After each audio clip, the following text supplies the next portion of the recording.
Phylum Annelida के बारे में आज के वीडियो में संपूर्ण जानकारी चित्र सहित आप लोगों को समझाएंगे। तो चलिए शुरू करते हैं। सबसे पहले एनिलिडा शब्द का अर्थ जान लेते हैं। तो देखिए, एनिलिडा शब्द का अर्थ होता है खंड युक्त कृमि। एनिलिडा का अर्थ क्या हुआ? खंड युक्त कृमि या सेगमेंटेड एनिमल।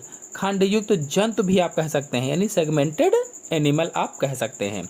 और इस संघ के जंतुओं का शरीर छालेदार खंडों में बटा होता है, इसीलिए कहा गया खंड युक्त कृमि, यानी छालेदार खंडों में बटा हुआ होता है। और इस संघ के सभी जंतु प्रायः नदी, तालाबों, पोखरों, गीली मिट्टी अथवा समुद्र में पाए जाते हैं। तो चलिए इस संघ के कुछ प्रमुख लक्षणों को समझ लेते हैं, यानी जनरल कैरेक्टर्स कौन कौन से होते हैं ये जान लेते हैं। तो पहला लक्षण है, इस संघ के जंतु त्रिस्तरीय तथा द्विपार्श्व सममिति वाले होते हैं। क्या कहा गया है? इस संघ के जंतु लंबे, बेलनाकार, कोमल शरीर वाले, द्विपार्श्व सममित व त्रिस्तरीय होते हैं। इसलिए कहा गया है कि त्रिस्तरीय और द्विपार्श्व सममित होते हैं। और साथ ही साथ कैसे? लंबे होते हैं, बेलनाकार होते हैं, कोमल शरीर वाले होते हैं। अब इसमें देखिए, जो द्विपार्श्व सममित है, द्विपार्श्व सममित का मतलब होता है कि ऐसे जंतु जिनके शरीर को बीचों बीच से काटने पर दोनों भाग समान आए तो उसे द्विपार्श्व सममित कहा जाता है। उसमें त्रिज्या से समान न आए और दो भाग काटे, यानी बीचों बीच से काटा जाए तो समान आए तो द्विपार्श्व सममित हो गया। और त्रिस्तरीय या द्विस्तरीय का मतलब क्या है? जो द्विस्तरीय है, जिन जंतुओं की बॉडी या शरीर या देहभित्ति दो स्तरों की बनी होती है। दो स्तर कौन कौन से? एक्टोडर्म और एंडोडर्म से बनी होती है, उन्हें द्विस्तरीय कहा जाता है। और जिन जंतुओं की बॉडी अथवा देहभित्ति तीन स्तरों की बनी होती है उन्हें त्रिस्तरीय कहा जाता है, एक्टोडर्म, मेसोडर्म और एंडोडर्म। इस संघ के जंतुओं का जो शरीर है अनेक छालेदार खंडों में बटा हुआ होता है। फिर नेक्स्ट पॉइंट है, शरीर पर क्यूटिकल का आवरण पाया जाता है, यानी जिनकी बॉडी होती है उस पर क्यूटिकल का चमकदार आवरण पाया जाता है। और फिर अगला पॉइंट है, प्रचलन मुख्यतः काइटिन के बने सीटी के द्वारा होता है। जो इनका प्रचलन होता है, जो लोकोमोशन होता है, जो चलते हैं, वो काइटिन की बनी सीटी होती हैं। उन्हीं सीटी के माध्यम से ये गमन करते हैं अथवा चलन करते हैं अथवा चलते हैं। और बहुत से जंतुओं में मांस युक्त उपांग भी पाए जाते हैं, मांस युक्त अपेंडेज भी पाए जाते हैं, जिन्हें पैरापोडिया कहा जाता है। यानी बहुत से ऐसे भी जंतु हैं इस संघ में जिनमें मांस युक्त उपांग होते हैं, जिन्हें पैरापोडिया भी कहा जाता है, जिनके द्वारा ये गमन करते हैं। फिर अगला पॉइंट है, इनमें आहार नाल पूर्ण विकसित होती है। जो एलिमेंट्री कैनाल होती है वो पूर्ण विकसित होती है, फुल्ली डेवलप्ड होती है, जिसके एक सिरे पर मुख होता है और दूसरे सिरे पर गुदाद्वार होती है। यानी जो आहार नाल है पूरी तरह से विकसित होती है, एक सिरे पर मुख होता है और दूसरे सिरे पर गुदाद्वार होता है, एनस होता है। फिर नेक्स्ट पॉइंट है, श्वसन प्रायः त्वचा द्वारा, परंतु कुछ जंतुओं में क्लोमों के द्वारा होता है। यानी इनमें जो श्वसन होता है, जो रेस्पायरेशन होता है, वो त्वचा के द्वारा होता है। और कुछ ऐसे जंतु होते हैं जिनमें श्वसन क्लोमों के द्वारा होता है। क्लोम यानी गिल्स के द्वारा होता है। और सामान्य त्वचा को आप सामान्य सतह भी कह सकते हैं या बॉडी सरफेस भी कह सकते हैं। यानी कुल मिलाकर देखा जाए तो इनमें श्वसन गिल्स और बॉडी सरफेस के द्वारा होता है। फिर नेक्स्ट पॉइंट है, इनमें उत्सर्जन नेफ्रीडिया के द्वारा होता है। यानी इनके उत्सर्जी अंग क्या होते हैं? नेफ्रीडिया होते हैं। नेफ्रीडिया यानी उत्सर्जन नेफ्रीडिया के द्वारा होता है। और जो देहभित्ति के खंडों में स्थित होते हैं, जो नेफ्रीडिया होते हैं, ये कहाँ स्थित होते हैं? देहभित्ति के खंडों में पाए जाते हैं और इन्हीं के द्वारा उत्सर्जन होता है। अगर पूछा जाए आपसे कि एनिलिडा संघ में उत्सर्जन किसके द्वारा होता है, तो नेफ्रीडिया के द्वारा होता है। या केचुआ में पूछा जाए या किसी अन्य में पूछा जाए जंतु जो इससे इस संघ के होते हैं, तो उसमें नेफ्रीडिया के द्वारा उत्सर्जन होता है। फिर अगला पॉइंट है, इनका शारीरिक संगठन अंग तंत्र प्रकार का होता है, यानी ऑर्गन सिस्टम इसमें पाया जाता है, ऑर्गन सिस्टम। फिर नेक्स्ट है, इनकी देह गुहा वास्तविक होती है जिसे सीलोम कहा जाता है, यानी वास्तविक देह गुहा पाई जाती है और देह गुहा को क्या कहा जाता है, सीलोम कहा जाता है। और पटों द्वारा या सेप्टा द्वारा वेस्मों में बटी होती है, सेप्टा के द्वारा अलग अलग वेस्मों में बटी होती है। नेक्स्ट पॉइंट है, इनके शरीर की सकल संरचना नली के भीतर नली वाली होती है। जो सकल संरचना है वो नली के भीतर नली वाली होती है। कहने का मतलब यह है कि इनके शरीर की जो संरचना है वो नली के अंदर नली यानी ट्यूब विदिन ट्यूब के रूप में पाई जाती है। और आपको बता दें कि उसी में या इसी में आहार नाल भी पाई जाती है, एलिमेंट्री कैनाल भी पाई जाती है। फिर नेक्स्ट पॉइंट है, परिवहन तंत्र बंद प्रकार का होता है, यानी सर्कुलेटरी जो सिस्टम होता है वो क्लोज्ड टाइप होता है, क्लोज्ड टाइप। और श्वसन वर्णक यानी रेस्पिरेशन जो पिगमेंट्स होते हैं वो हीमोग्लोबिन रुधिर प्लाज्मा में घुला रहता है। श्वसन वर्णक जो हीमोग्लोबिन है वो कहाँ घुला रहता है, तो रुधिर प्लाज्मा में घुला रहता है। फिर नेक्स्ट पॉइंट है, तंत्रिका तंत्र तंत्रिका वलय यानी नर्व रिंग और तंत्रिका रज्जु का बना होता है। जो तंत्रिका तंत्र है वो किस चीज़ का बना है, नर्व रिंग का बना है और तंत्रिका रज्जु का बना होता है। जो तंत्रिका रज्जु है ये अधर सतह पर होती है, अधर व ठोस होती है। फिर नेक्स्ट पॉइंट है, ये जंतु एक लिंगी या उभय लिंगी हो सकते हैं, यानी यूनिसेक्सुअल अथवा बाईसेक्सुअल होते हैं। यानी एनिलिडा जो जंतु हैं ये जंतु प्रायः द्विलिंगी अथवा उभयलिंगी होते हैं। आप चाहे उभयलिंगी कहो चाहे द्विलिंगी कहो, एक ही बात होती है। फिर नेक्स्ट है, ये जंतु अंडज होते हैं, वैवपरस होते हैं। अंडज का मतलब वैवपरस होते हैं, अर्थात अंड, अंड कवच आदि इसमें सब पाए जाते हैं। और फिर नेक्स्ट पॉइंट है, एनिलिडा में जनन लैंगिक प्रकार का होता है। इसमें जनन कैसा होता है, तो लैंगिक जनन पाया जाता है, सेक्सुअल रिप्रोडक्शन पाया जाता है। चलिए अब इस संघ के कुछ प्रमुख उदाहरणों को समझ लेते हैं या उदाहरण को जान लेते हैं। तो पहला है केंचुआ अथवा फिरिटिमा पोस्टुमा कहा जाता है। अगला है जोंक जिसे हिरुडेनेरिया कहा जाता है, हिरुडेनेरिया अथवा लीच के नाम से जाना जाता है।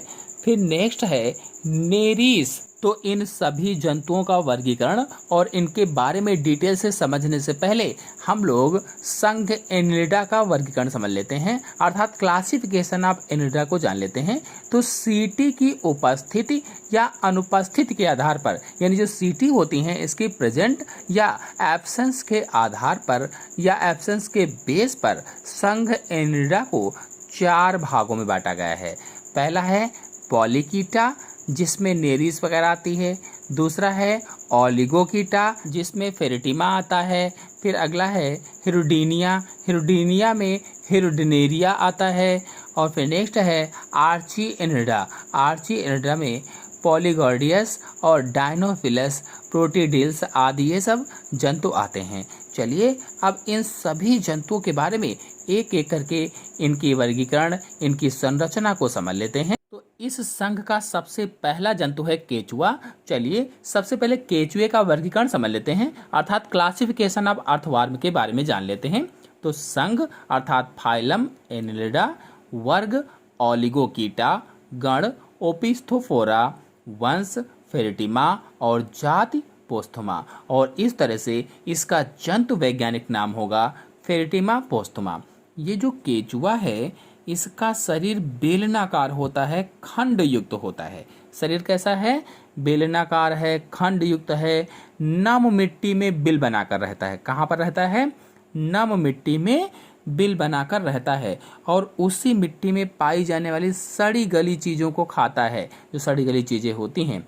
इसका शरीर लंबा, बेलनाकार, मटमैले रंग का होता है, यानी कि जो रंग है इसका भूरा होता है, मिट्टी की तरीके का होता है, मटमैला इसीलिए कहा गया है। और लंबा सा होता है, बेलनाकार होता है। शरीर का 14वां, 15वां तथा 16वां खंड मिलकर एक चौड़ी पट्टी जैसी संरचना बनाता है। कौन कौन सा, 14वां, 15वां और 16वां खंड आपस में मिलकर, ये तीनों खंड मिलकर के एक चौड़ी पट्टी जैसी संरचना बनाते हैं। उस पट्टी को क्लाइटेलम कहा जाता है, क्लाइटेलम। और यह कैसा जंतु है, तो द्विलिंगी जंतु होता है, यानी नर और मादा जननांग एक ही केचुए में पाए जाते हैं, एक ही शरीर में पाए जाते हैं। इसके धरातल पर 14वें खंड पर मादा जनन छिद्र, 14वां खंड जो है 14वें खंड पर मादा जनन छिद्र पाया जाता है और 18वें खंड पर नर जनन छिद्र पाया जाता है। यानी 14वें खंड में फीमेल जेनाइटल पोर होता है और 18वें खंड में मेल जेनाइटल पोर पाया जाता है। लेकिन लैंगिक जनन के लिए दो अलग अलग जंतुओं को, दो विभिन्न केंचुओं की आवश्यकता होती है। इनमें जो प्रचलन होता है सूक्ष्म सूकों के द्वारा होता है या सीटी के द्वारा होता है। प्रचलन कैसे होता है? सीटी के द्वारा होता है, जो कि अधर तल पर त्वचा में स्थिर होते हैं। और जो केंचुए हैं, ये केंचुए किसानों के मित्र कहे जाते हैं। क्यों कहे जाते हैं? तो यह सुरंग बनाकर मिट्टी को पोली करते हैं, नीचे की मिट्टी ऊपर लाते हैं, जिससे पौधों की जड़ें आसानी से मिट्टी में बढ़ पाती हैं और केंचुए के मल के साथ ही नाइट्रोजन युक्त उत्सर्जी पदार्थ भी निकलते हैं, जो मिट्टी को अधिक उपजाऊ बनाते हैं। इन्हीं विशेषताओं के कारण ही केंचुए को किसानों का मित्र कहा जाता है। यानी कुल मिलाकर के देखा जाए तो जो केंचुआ होता है, ये केंचुए न मिट्टी में बिल बनाकर रहते हैं और मिट्टी के साथ सड़े गले कार्बनिक पदार्थों को खाते हैं। यानी मिट्टी भी खा लेते हैं, साथ साथ सड़े गले कार्बनिक पदार्थों को खाते हैं। और ये जब सुरंग बनाते हैं तो मुख के द्वारा जो पदार्थ निकालते रहते हैं, मिट्टी निकालते रहते हैं, वो मिट्टी के गोलियों का ढेर इकट्ठा हो जाता है, गोली गोली से बन जाती है, गोलियों जैसा ढेर बन जाता है। और केंचुआ मिट्टी को पोली करते हैं और अपने उत्सर्जी पदार्थों को मिट्टी में डालकर उसके उर्वरा शक्ति को बढ़ाते हैं। उत्सर्जी पदार्थ कौन से? नाइट्रोजनी पदार्थ मैंने बताया था। इस तरह से उर्वरा शक्ति बढ़ जाती है, इसीलिए केंचुए को किसानों का मित्र कहा जाता है। अब दूसरा जंतु है जोंक। तो सबसे पहले इसका वर्गीकरण समझ लेते हैं। वर्गीकरण में संघ एनिलिडा, वर्ग हिरुडीनिया, गण नैथोबेडेलाइडा, जाति हिरुडिनेरिया। तो ये जो जोंक है, जो हिरुडिनेरिया है अथवा लीच है, बाह्य परजीवी जंतु होता है। कैसा है? बाह्य परजीवी जंतु होता है, जो नदी, तालाबों तथा नम मिट्टी में पाया जाता है और मनुष्य तथा गाय, भैंस या अन्य जानवरों के शरीर से चिपक कर उनका खून चूसता है, उनका रुधिर चूसता है। इसीलिए लीच रुधिर पोषी होता है, यानी रुधिर से अपना पोषण प्राप्त करता है। इनका शरीर लंबा, चपटा, खंड युक्त होता है। लंबा होता है, चपटा होता है और खंडों में बटा होता है। शरीर के दोनों सिरों के अधर तल पर एक एक चूसक पाया जाता है और इनकी लंबाई 10 सेंटीमीटर से लगभग में 25 सेंटीमीटर तक होती है। इनके शरीर में लगभग 33 खंड पाए जाते हैं और प्रथम 5 खंडों में एक जोड़ी नेत्र होते हैं। जो पहले के 5 खंड होते हैं उसमें एक जोड़ी नेत्र पाए जाते हैं। नर जनन छिद्र 6वें खंड में, मादा जनन छिद्र 11वें खंड में होता है। यानी मेल जेनाइटल पोर 6ठे खंड में और फीमेल जेनाइटल पोर 11वें खंड में पाया जाता है। पिछला सिरा चौड़ा होता है और अगला सिरा पतला होता है। इसके अग्र सिरे पर चूसक होता है, जो पोषक की त्वचा से चिपक जाता है और चिपकने के बाद रुधिर को चूसता रहता है। और ये द्विलिंगी जंतु होते हैं। कैसे जंतु हैं? द्विलिंगी जंतु होते हैं। चलिए अब नेरीज के बारे में थोड़ी जानकारी प्राप्त कर लेते हैं।